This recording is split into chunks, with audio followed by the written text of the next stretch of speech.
မိုးကောင်းကင်ထက်ကနေအရှိန်ဟုန်နဲ့ပြုတ်ကျလာတဲ့လူငယ်ကတခွဲကန်းပောက်ကွဲရုံမကပဲငါ့ကိုပါအဝေးကြီးလွင့်ထွက်သွားအောင်လုပ်လိုက်တာလားဆိုပြီးအံ့ဩတုန်လှုပ်စွာအော်ဟစ်လိုက်ပါတယ်ပတ်ဝန်းကျင်ကိုကြည့်လိုက်တဲ့အခါမှာလည်းကဘာကျိုးနဲ့လုံးဝမတူပဲစမ်းကြဲတဲ့တရဝါကြီးတွေနဲ့ပြည့်နေနေတာကိုတွေ့လိုက်ရပါတယ်သူကစနစ်ပရိုဂရမ်ရမလားဆိုပြီးစနစ်ပန်နဲ့ထွက်ခဲ့စမ်းလို့လန့်ခေါ်ကြည့်ပေမဲ့ဘာမှထွက်မလာတဲ့အတွက်သွားပါပြီလို့ညှိတွားလိုက်ပါတယ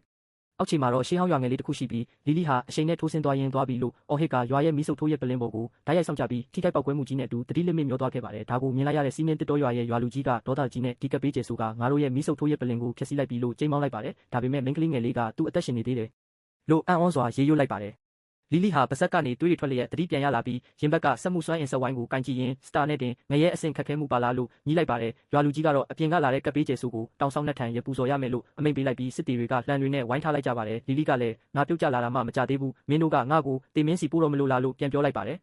ဒီအချိန်မှာတော့စီးနင်းတစ်တော်ရွာရဲ့စက္ကန့်တူအမျိုးသမီးလူရင်ရှိထွက်လာပြီးနင်ဘဲကလာတာလဲလို့မေးလိုက်ရလီလီကပြောပြရင်လဲနင်ယုံမှာမဟုတ်ဘူးလို့ပြန်ဖြေပါတယ်လူရင်ကနင်မော်ဆရာလားလို့ဆက်မေးတော့လီလီကမဟုတ်ဘူးလို့ညင်းပါတယ်ဒါဆိုစစ်တီလားလို့မေးပြန်တော့လဲမဟုတ်ဘူးလို့ပဲပြောပါတယ်ဒါဆိုနင်ကဘာလဲလို့မေးတဲ့အခါလီလီကစက်မှုအင်ဂျင်နီယာလို့ဖြေလိုက်တာကြောင့်ကလေးမလေးစောင်းရကစက်မှုဘာဆရာလဲဆိုပြီးမေးခွန်းထုတ်သွားပါတယ်လီလီကဝေးလံတဲ့တောင်တန်းတွေကိုကြည့်ရင်အတူချုပ်ပြောရရင်ငါကသုံးလို့မရတဲ့ပစ္စည်းတွေကိုသုံးလို့ရအောင်ပြင်ပေးနိုင်တဲ့သူပေါ့လို့ရှင်းပြလိုက်ပါတ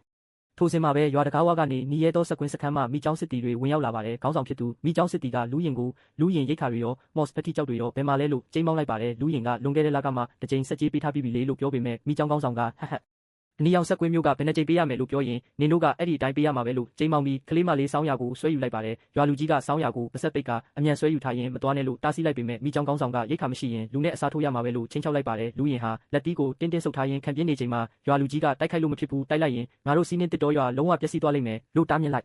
ပါတယ်လီလီဟာမြေပြင်မှာကြံရစ်နေတဲ့ပျက်စီးနေသောမော်တနက်တစ်လက်ကိုတွေ့ရှိသွားပြီးဒါပါပစ္စည်းလက်လို့မေးလိုက်ပါတယ်။စောင်းရကဒါကကုန်တယ်ဖွဲ့ကုန်လုံးကဲတုန်းကခြံထားခဲ့တဲ့ပစ္စည်းနေတဲ့မော်တနက်ပါဘာမှပြင်လို့မရဘူးလို့ရှင်းပြပါတယ်။လီလီဟာတနက်ဤမော်စွမ်းအင်ခန်းကိုဖွင့်ကြည့်ကသူဤစက်မှုအမြင့်စွမ်းအဖြစ်စစ်ဆေးလိုက်တဲ့အခါငါမြင်နေရပြီ။မော်စွမ်းအင်ပတ်လန်းကြောင်းပိတ်ဆို့နေတာပဲလို့ပြောလိုက်ပြီးဓာတ်မြောင်သေးလေးနဲ့မော်ပတ်လန်းကြောင်းမှာပိတ်ဆို့နေတဲ့အညစ်အကြေးတွေကိုအကွက်ကြကြရှင်းလင်းလိုက်ပါတယ်။ဒါကိုမြင်သွားတဲ့မိကျောင်းကောင်းဆောင်ကမောက်မာစွာနဲ့နင်ကောဘာကောင်းလဲလို့လာရောက်စိန်ခေါ်လိုက်ရလီလီကတိတ်နေဆန်းလို့ခက်အေးပြောပြီးတနက်ကိုအလင်းအမြန်ပြန်တက်စင်ကမိကျောင်းကောင်းဆောင်ရဲ့ရင်ဘက်ကိုစိန်ခေါ်ချိန်ရွေးလိုက်ပါတယ်လူရင်ကမလုံးနဲ့လို့တားဆီးလိုက်ပေမဲ့ပောက်ကွဲတန်ကြီးနဲ့အတူလီလီဟာတနက်ကိုပြစ်ခတ်လိုက်ရအပြာရောင်မော်စွမ်းရင်ပောက်ကွဲမှုကြီးကမိကျောင်းကောင်းဆောင်ကိုတိုက်ရိုက်ထိမှန်ပြီးလဲပြိုတေဆုံးသွားစေခဲ့ပါတယ်လီလီကငါမော်မတက်ဘူးဒါပေမဲ့မော်စွမ်းရင်ကိုဘလို့ပောက်ကွဲအောင်လုပ်ရမလဲဆိုတာငါသိတယ်လို့ခက်အေးပဲပြောလိုက်ပါတယ်ကြန့်ရှိနေတဲ့မိကျောင်းစစ်တီတွေဟာထိတ်လန့်တုန်လှုပ်သွားပြီးနင်ကမော်ဆရာလားလို့မေးကြပါတယ်လီလီကမဟုတ်ဘူးငါကစီးမြင်းတွေကိုပြောင်းလဲဖို့လာတာဒီနေ့ကစပြီးစီးနှင်းတစ်တော်ရွာကရိတ်ခါလည်းမပေးဘူးလူလည်းမပေးဘူးသူတို့တေလည်းမတေရဘူးလို့ပြက်ပြက်တသားကြေညာလိုက်ပါတယ်မိကျောင်းစစ်တီတွေဟာနင်ဒုက္ခကြီးရောက်ပြီလို့အော်ဟေရင်လှည့်ပြေးသွားကြပါတယ်လီလီကလည်းကပ်ပေးဆိုတာမင်းတို့အားလုံးဒူးထောက်နေကြတဲ့ကရှိနေကြတာပါလို့မှတ်ချက်ပြုလိုက်ပါတယ်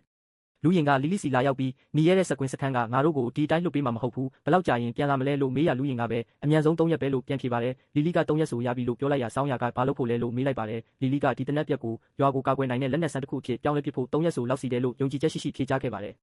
်ညဘက်ရောက်တော့အခါရွာလူကြီးကရက်ပလင်ကြောက်တုံးကြီးရှိမှသူကကောင်းကင်ကဆင်းသက်လာတဲ့မော်ဆရာအမှန်ဆိုရင်မိရဲ့ကြောက်တုံးကတုတ်ပြန်လိမ့်မယ်လို့ဆိုပါတယ်လီလီကငါကြိုပြောထားမယ်နော်ငါတကယ်မော်မတက်ဘူးလို့ပြောပေမဲ့ရွာလူကြီးကမော်စွမ်းအားရှိမရှိဆိုတာမိရဲ့ကြောက်တုံးကတိလိမ့်မယ်လို့ပြန်ပြောပါတယ်လူရင်ကလည်းလက်ကိုကြောက်တုံးပေါ်တင်လိုက်ပါလို့တိုက်တွန်းလိုက်တဲ့အတွက်လီလီဟာသူ့၏လက်ကိုရှေးဟောင်းမိရဲ့ကြောက်တုံးကြီးပေါ်သို့ဖြည်းဖြည်းချင်းတင်လိုက်ပါတော့တယ်ကြောက်တုံးပေါ်လက်တင်လိုက်သည်နှင့်တပြိုင်နက်အလင်းနှန်းများထွက်လာပြီးအားလုံးအောင်သွားကြသည်မိမပြိုလေးနှင့်စခန်းရှိလူများကအလင်းနှန်းများကိုအံ့ဩတာကြီးကြည့်ပြီးစခန်းလူကြီးများကလည်းကောင်းကင်မှဆေလွတ်လိုက်သည့်စုံမော်ဆရာကြီးပေါ်ပေါက်လာပြီဟုထင်မှတ်ကဝတ်ပြုကောင်းညွတ်ခဲ့ကြသည်ထိုလူငယ်ကသူ၏စွမ်းအားများကိုကြည့်ရှုရင်းအံ့ဩနေစဉ်အမျိုးသမီးငယ်ကသူ့အားမော်ပညာမတက်ဘူးလားဟုမေးမြန်းခဲ့သည်လူငယ်ကမတက်ကြောင်းပြန်ဖြေရာခေါင်းဆောင်ကြီးကမိရှို့ခြင်းရေခေါ်ခြင်းဒေတာပြန်တိုက်ခိုက်ခြင်းများပြုလုပ်နိုင်သလားဟုမေးမြန်းရာမတက်မြောက်ကြောင်းညှင်းဆိုခဲ့သည်ထိုအခါမိမပြိုလေးကဒါဆိုလျင်ဘာလို့တက်တနည်းဟုမေးရာလူငယ်ကသူသည်စက်မှုလက်နက်များကိုပြင်ဆင်နိုင်ကြောင်းပြောခဲ့သည်ခေါင်းဆောင်ကြီးကစွမ်းအားပြည့်ရှိပြီးမတုံးတက်သည့်အတုံးမကျသူဟုဆွဆွဲပြောဆိုလိုက်စဉ်လူငယ်ကအတုံးမကျသည့်ခေါင်းဆောင်ထက်တော့တာသည်ဟုတည်ငြိမ်စွာပြန်လည်တုံ့ပြန်ခဲ့သဖြင့်အမျိုးသမီးငယ်မှာသဘောကျစွာပြုံးမိသွားခဲ့သည်ထို့နောက်စက်မှုအလုပ်ရုံအတွင်း၌လူငယ်ကတနက်ကရိယာများကိုဖြုတ်တောက်ပြင်ဆင်နေစဉ်မိမပြိုလေးကတကယ်နားလည်၍ပြုလုပ်နေခြင်းဟုတ်မဟုတ်မေးမြန်းခဲ့သည်လူငယ်ကအပြည့်အဝနားမလည်သေးကြောင်းသို့တော်မဖြုတ်ကြည့်ပါကဘယ်တော့မှနားလည်လာမည်မဟုတ်ကြောင်းပြောကြားခဲ့သည်အမျိုးသားငယ်ကဒီကရိယာကသူ၏အကိုဖြစ်သူကိုကဲထုတ်နိုင်လားဟုမေးမြန်းခဲ့သည်လူငယ်ကအကိုဖြစ်သူမှာချီလင်းတက်စခန်း၏ဖန်ဆီးခြင်းကိုခံရပြီးမိုင်းတွင်း၌မော်ကြောက်ခင်းခိုင်းစေခံနေရသည်ကိုသိရှိထားသဖြင့်ရုတ်တရက်မစင်မချင်းတွားရောက်ပါကညီကိုနှစ်ယောက်လုံးမိုင်းတွင်းထဲရောက်သွားမည်ဖြစ်ကြောင်းလူကိုကဲခြင်းပါကပြန်လည်တိုက်ခိုက်နိုင်သည့်လက်နက်အရင်ရှိရမည်ဟုအကြံပေးခဲ့သည်လူငယ်ကမော်ကြောက်တုံးများကိုစွန့်ရင်ဖြစ်အသုံးပြုနိုင်ရန်တေချာစွာထုစစ်ပြင်ဆင်နေစဉ်မိမပြိုလေးကဒါဟာမော်ပညာမဟုတ်ဘူးလားဟုအံ့အားသင့်စွာမေးရလူငယ်ကဒါဟာစွန့်ရင်ဖြစ်ကြောင်းရှင်းပြပြီးမော်ကြောက်တုံးကိုထင်းစီကြောင်းတင်ကြတာကိုမိဖို့တနက်ပြောင်းကိုမိကိုခင်းပိုက်ဖြစ်ခိုင်းနိုင်ရှင်းပြခဲ့ရမိမပြိုလေးကထမင်းချက်စရာနှင့်ခိုင်းနိုင်၍စနောက်ခဲ့သည်ထို့နောက်တမင်ကြိုအမျိုးသမီးငယ်ကစခန်းတွင်ကြန့်ရှိသောမော်ကြောက်တုံးအနှဲငယ်ကိုလာရောက်ပေးအပ်ခဲ့ရာကြီးစဲ3000စာများသာရရှာကိမိဖြစ်သည်တကယ်လို့မအောင်မြင်ပဲပောက်ကွဲသွားပါကဘယ်လိုလုပ်မလဲဟုမေးမြန်းကြရာလူငယ်ကဒါကိုအချက်လက်မှတ်တမ်းတင်ရုံသာဖြစ်ပြီးသူတို့စက်မှုပညာရှင်များအတွက်စနစ်တကျတေချာမှုရှိအောင်ဆောင်ရွက်ခြင်းဖြစ်ကြောင်းတည်ငြိမ်စွာဆိုခဲ့သည် နောက်တစ်နေ့တွင်စခန်းသူစခန်းသားများရှိ၌လူငယ်ကသူဖန်တီးထားသည့်စက်မှုမော်တနက်ကိုတိုင်ငုပ်အားအချိန်ရွယ်၍စမ်းသပ်ပစ်ခတ်ရန်ပြင်ဆင်ခဲ့သည်မိမပြိုလေးကတနက်သုံးလို့ရမရတေချာလားဟုမေးရလူငယ်ကမပစ်ကြည့်ပဲတေချာမည်မဟုတ်ကြောင်းပြောဆိုပြီးတနက်ကိုမောင်းတင်ကအစွမ်းထက်သည့်ပြင်းအားမြင့်စွမ်းအင်လင်းတန်းကိုပစ်လွတ်လိုက်သည်တနက်မှပစ်ခတ်လိုက်သောစွမ်းအင်ကြောင့်တစ်ပင်မှာတိမ်းဆောင်းသွားခဲ့ပြီးပြင်းထန်သည့်ပောက်ကွဲအားကိုမြင်တွေ့ရသဖြင့်မိမပြိုလေးကဝမ်းသာအားရသဘောကျသွားခဲ့သည်သို့သောလူငယ်ကပြင်းထန်ယုံနှင့်တုံးရလွယ်ကူသည်ဟုမဆိုနိုင်ကြောင်းပြောကာတနက်၏ချိန်စနစ်နှင့်ကိရိယာများကိုတိကျစွာပြန်လည်ချိန်ညှိပြီးဒုတိယအကြိမ်ပစ်ခတ်လိုက်ရာပန်းတိုင်ဖြစ်သောတိုင်ငုပ်မှာဆက်ဆက်ယိုမွားမွားကျေသွားခဲ့သည်